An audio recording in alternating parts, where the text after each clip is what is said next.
Day 191 of the Ukrainian war map, also known as Russia's devastating invasion of Ukraine. Joszy here, and today is another quick update as I like to take a simplified and down-to-earth approach to the happenings on the ground in Ukraine. And as always, I like to start off with the Russian combat and military hardware losses. Now, do take these with a grain of salt. These are just best estimates. The trolls in the comments love to tell you different every time. So, but take this figure here, the 48,700 Russian military personnel troop losses. This actually includes mercenaries, contractors for the Russian army, Donbass fighters, things like that. Though of particular accuracy, I find, is the Russian military hardware losses. So we'll start off with these ones here today.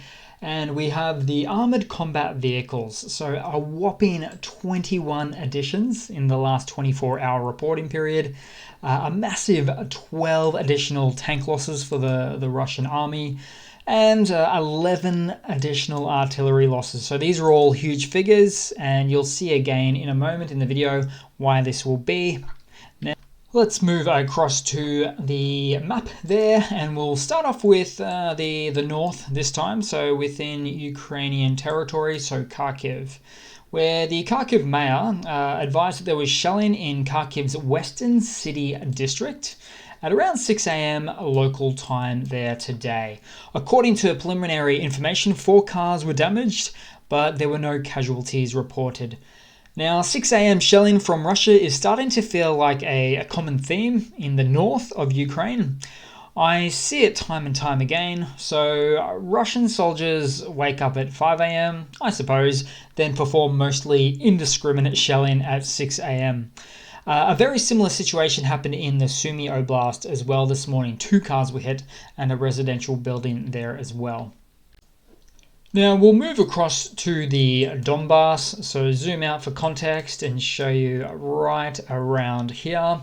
So the Institute for the Study of War, aka the ISW, reported that Russian President Vladimir Putin ordered his troops to occupy the entire Donetsk Oblast by the 15th of September. So that's this white area here that hasn't yet been taken by the Russian forces, which is considered to be quite an unrealistic goal.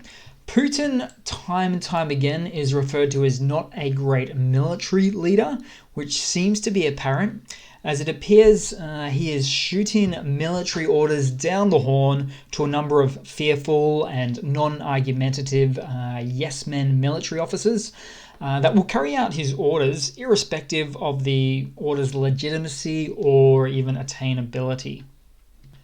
First up on the Donbass map, though, is the southeast of the front line. So let's zoom right in there, where explosions of ammunition at the Olhinka village, right there it is, in the Donetsk Oblast have been reported. This Russian-held location is no stranger to Ukrainian fire, as it's usually used as some type of supporting logistics and supply line behind the Russian offensive front line right there. And hey, you know what? We can pull up the fire map for this one because we'll probably see more specifically where those explosions were and load it up. So I'll just firstly say the fire map, which is designed to detect wildfires, but turns out it is also great for Russian depot explosions as well.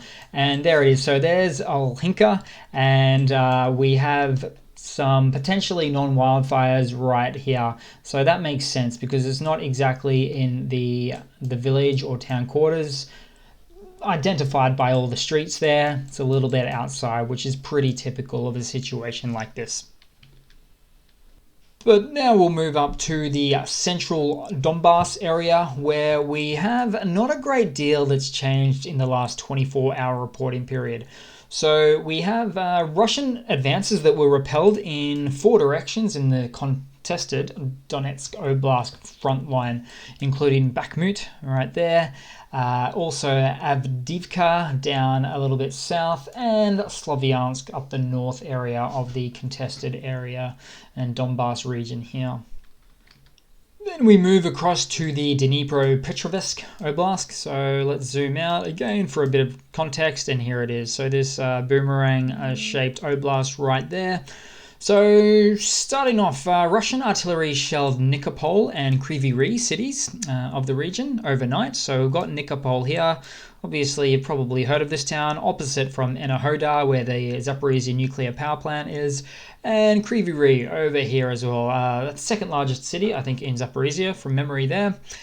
Now, I'm not sure what patch of soil would deserve this sort of shelling from Russia, but all jokes aside, my point here would be that something like only 9% of Russian fire actually hits military installations or Ukrainian military installations.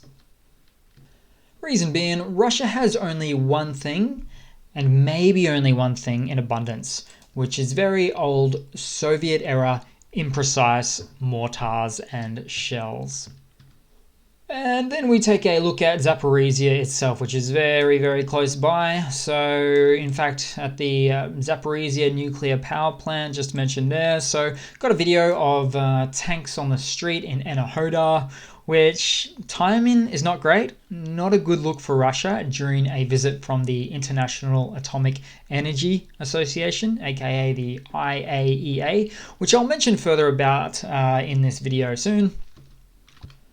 And the Russian MOD, so the Ministry of Defense, claims that 60 Ukrainian commandos landed near Enerhoda, attempting to restore control over the nuclear power plant. Then there was a follow-up Russian media claim that they were instead trying to attack the facility. Not sure if both of these narratives are really in alignment with one another, but there's not been any follow-up evidence of this. Me, personally, I'd love to hear about a Ukrainian commando or commandos swooping in, trying to retake control of the plant, Hollywood style, but only time will really tell if this is false or not. Now we move to the Curson region where lots has been happening, so we'll scroll down a bit there. Russian shelling has been particularly intensive on the Curson frontline in the last day or so. Now, firstly, let me give you a little bit of context here. We are dealing with a 100-mile or 160-kilometer long front line, so quite a big one there. And for the ongoing Ukrainian counteroffensive, there's a series of small villages on the north counteroffensive here, which are important for Ukraine to take and to continue taking, really, as it's the point of logistical access all the way down to Nova Kakhovka via the Oblast's arterials. And there it is, Nova Kakhovka right there. And let's see, so Nova Kakhovka, along with Kherson City, which is just on the other side of the Dnipro River there, are certainly both key locations that Ukraine very much wants to take as a starting point with this counteroffensive. And to add to that, we are dealing with a potentially estimated 20,000 Russian troops in this north bank of the Dnipro River, which is, the current state puts the Russian side at a pretty precarious position, I would say, because they are threatened with being encircled by the Ukrainian army there, and then starved out of weapons and logistics supplies, causing them to A, maybe perish, or B, get captured, or C, pull back and flee to the south of the river. However, as time goes on, the C option, pulling back, gets very questionable, because all bridges are effectively in an unusable, damaged state and unsafe for heavy trekking. So we've got the bridge right here, the dam bridge, not in a good state for anything heavy. Same can be said with the rail bridge and the Antonivsky bridge right there as well. So in a nutshell, Ukraine is focused on making it hard for the Russian military to replenish ammunition on time and increase the number of troops in this region. Ukraine has already destroyed 6 ammunition depots as part of its counteroffensive efforts in the last couple of days. The Ukrainian side is more than willing to concede, though, that this counteroffensive could take weeks or even months. But the fact that something like this is even happening shows that the war tables are turning, and that is that there's an actual strong counteroffensive from the Ukrainian side now. And just on the topic of the Novokakhovka bridge right here, the Ukrainian Operational Command South said that there was a recent strike on the bridge that left several additional holes. Oh, and it also has to be mentioned that the Ukrainian forces also prevented the Russian troops from building a new pontoon bridge over the river in or near Darivka. So that's right here. So basically, we've got the Inuits River, which separates the east side and the west side of the north bank of Curson, effectively stopping the Russian troops from one side, assisting the troops on the other side effectively. Also, we have some new Bayraktar TB2 footage. We haven't seen any footage in a while due to the Bayraktar being vulnerable on the front lines, so they were just trying to keep them safe, you could say. However, this new footage taken was made possible due to the use of US-supplied AGM-88 HARM anti-radar missiles used to take out Russian air defense radars effectively there. And the fact that we have this new footage effectively tells us the HARM missiles are in use, creating a greatly reduced situational awareness for the Russian military, particularly in the front line areas like this. In turn, allowing the Bayraktars back on the field, so to speak, on the front line of the Curson counter-offensive. And just so you know, this footage shows a strike on a Russian TB-11 mortar and a Ural 43206. And on to some news. So, despite obstructions from Russian forces and Moscow, the UN-led International Atomic Energy Agency, aka the IAEA, mission finally reached the Russian-occupied Zaporizia nuclear power plant in the last 24 hours. And the chief of the IAEA said the IAEA is here to stay. Now, the chief also went on to say that they would maintain a continued presence at the Zaporizia NPP in Russian-occupied Enerhodar. And 5 inspectors from the agency remained at the station after the agency's visit on September 1st. And in more news, Ukraine requested Turkey to take action against 4 Russian cargo ships allegedly delivering an S-300 anti-air missile system through to one of Russia's ports nearby through the Turkish-controlled Strait. So they were going to, right down here. I can't pronounce this one, my apologies, Russian, but this port right here. Also note the fact that Russia needs to divert old air defense systems from Syria to Ukraine speaks volumes to equipment supply issues that Russia is having, in my humble opinion, but also in many international defense ministries' opinions as well. And in more news, the Finnish Defense Ministry announced an aid package worth $8.2 million to Ukraine, but did not disclose the content, delivery, or time or location. Now let's just take a quick look at Finland. So all the way up here. So this is yet another show of support from a Russian bordering nation, albeit really, really quite high up. Pretty snowy in those regions, I'm sure, but yet another ballsy move, I'd like to say, from a Russian bordering country there, for sure. And in some more news, Denmark is to provide winter gear for the Ukraine military. So right here, Denmark. Now, winter gear, this is good. I consider this to be extremely newsworthy because you might remember at the start of the Russian invasion, it was still wintertime and there was a bunch of videos of Russian soldiers in suboptimal winter gear that they'd been provided by the state, just freezing their behinds off. And again today, I'll round off with a bit of a funny. In fact, two funnies today. And the first one is kind of weird. Russian President Vladimir Putin was in Russia's Kaliningrad exclave in the last 24 hours. So this is a little part of the country that's actually outside Russian, the main Federation borders there.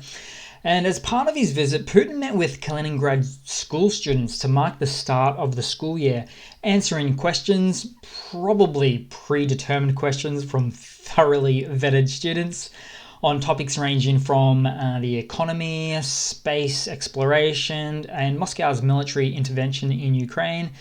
And he oddly said that children in the Russian-occupied Donbass don't know that the bridge to Crimea exists. And he also said, quote unquote, they didn't even know that Ukraine and Russia were part of a united country. Which, of course, they wouldn't know because it's not. But that's not even the most funny part here. So, how do I put this? I don't really get involved with the Putin health conspiracies, as entertaining as I do find it. But it is unusual how he is grappling a chair for dear life with his left arm and hand. He's also on a funny angle, and it's just weird how his feet are jerking around with a mind of their own. Now, there will undoubtedly be a resurgence of online videos and conspiracy things questioning his health again, purely for this single video shot. So, watch out for them. Not from me, though. And the second and final funny for today. Someone hacked the Yandex taxi service and ordered all available taxis to a location or a district in Moscow. Now, there is a huge traffic jam with taxis. Apparently, this lasted for about 2 hours or so. Then they figured it out, and the police had to, say, move along. There is no one to pick up here. There was also a similar style hack, though, that happened earlier in June. So, a couple of months now at least, where people could not call Yandex to get taxis. So, not the first time it's been hacked. But that's pretty much it, guys. So thanks for watching. Please leave a comment, subscribe, hit that like button. Try to avoid those trolls as much as you can. And I do hope to see all of you guys there in the next one. Yeah, thanks again.